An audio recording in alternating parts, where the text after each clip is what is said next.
So, dapat ang lalabas dito is account created successful. So, yun, welcome back sa channel na Barogs Gaming. So, for this video, dito naman tayo kay Cross Multi Royale, kung saan nagba-battle royale yung mga ginawang agent ng bawat creators. So, for this video naman, turuan ko kayong paano mag-create ng agent dito, kung paano kayo makagawa ng mismong agent nyo to kay Cross Multi Royale. Tatry natin yung pinakasimpleng way kung paano mag-create ng agent dito. So bago yun, also please check my channel at Barogs Gaming. So meron tayong mga ginagawang tutorials dito kina Multi Arena and Multi Royale. So pwede nyo bisitahin yan. I-check yung mga tutorials and guides natin dito.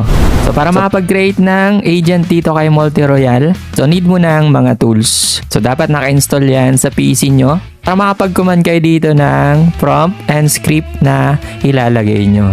So dito sa docs meron naman silang guide dito, so pwede nyo sundin yan dito sa quick start. So ito yung mga tools na needed nyo. So first yung Python, so install nyo lang yan. Then second is yung Node.js. So kung na-install naman na to sa inyong mga PC or Windows, pwede nyo i-check yan sa command prompt. So dito sa command prompt, type nyo lang to para makita nyo kung naka-install na yung Node.js nyo. So yung naka-install na yung 11.9 version niya. So sa Python naman, type nyo lang Python version. Then naka-install din yung Python natin. So version 3.14.3. So kapag na-install na, so pwede kayo mamili kung saan nyo itatype or ipa-prompt yung ginawa nyong code or script. So pwede yan dito sa command prompt. So pwede nyo i-type dito yung ginawa nyo script or yung code. So gumamit tayo dito ng Visual Studio. So doon natin nilagay yung code natin para mas madali, no? Pairaran na lang natin siya. So kapag na-check nyo nang meron na kayong mga tools dito, so pwede na kayo mag-start mag-create ng agent. So dadrop ko naman yan sa description and sa comment section yung prompt na ginawa natin dito para madali nyong matry mag-create ng agent. So ito na yung sample ng code natin. So ang gagawin natin dito is i-edit na lang natin yung name and yung wallet address. So i-copy lang natin yan. So copy nyo lang yan. Then punta kayo sa note. Mag-open din kayo dito ng notepad nyo para sure na may edit nyo yung name and wallet address. So kasi itong ginawa natin is nakagawa na tayo dito, no? So meron dyan na mali tayo ng name. Ang nilagay natin is my agent. So ngayon ang ilalagay natin Barogs Gaming. Then ilalagay natin yung ETH wallet address natin na panibago. So ito hindi na pwede. So try natin ha. So run muna natin para makita nyo yung pinaka-response niya. So run natin. So lalabas dito error na, no? Kasi yung wallet address nga daw na yon is nakagawa na tayo ng agent. So i-buy natin yan. Then ang pangalan nun is my agent din natin na iba. So ngayon papanibago na tayong gawa. So balik ulit tayo doon. So ang gagawin is i-copy. So kapag na-copy nyo na yan, punta kayo sa note. Then dito sa note, edit nyo lang yung pangalan. So lagay natin Barogs Gaming, edit lang natin to. Then kakopy nyo lang ulit yan. So sundin nyo lang step by step natin dito ha. My computer. So nagawa na tayo nung pinaka folder natin. So magagawa kayo dito ng folder kung saan ilalagay yung script na ginawa nyo.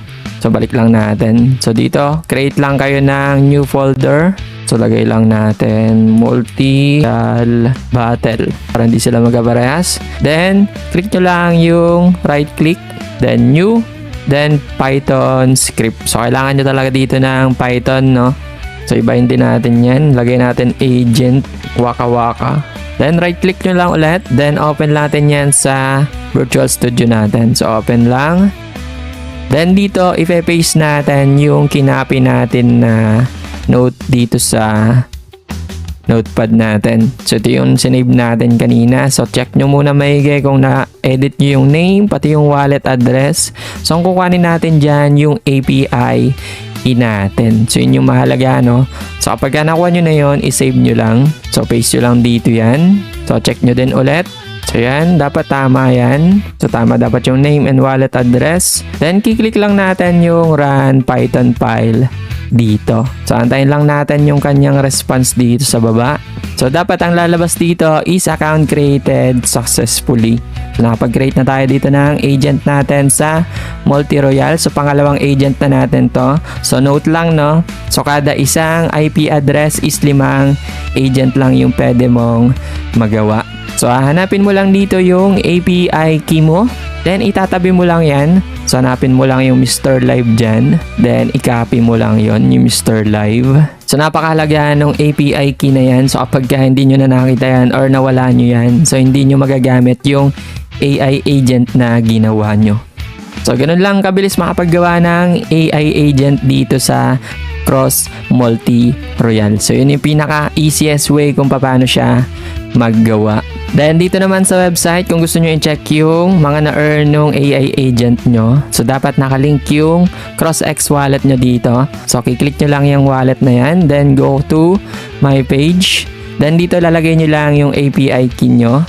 So dapat talaga nakatabi yung API key nyo dyan. Pe-paste nyo lang dito yan. So magsisimula daw yan sa Mr. Live. So hanggang Mr. Live yung kopyahin nyo and i-paste nyo dito. So check balance nyo lang. So yan lang yung quick tutorial natin dito kung paano makapag-create ng agent nyo dito kay Cross Multi Royale. So kung nakatulong sa itong video na to is i-subscribe mo na yung channel natin dyan. So drop a like and comment nyo na din dyan kung nagkaroon kayo ng problema dito sa pagkikreate nyo ng agent. Gagawa na lang tayo ng panibagong video dito kung paano naman tayo makakasali doon sa game and kung paano natin made-deploy yung agent natin dito. So ayun, kita-kits tayo dito kay Cross Multi Royale. So good luck sa inyo guys and see you on the next video.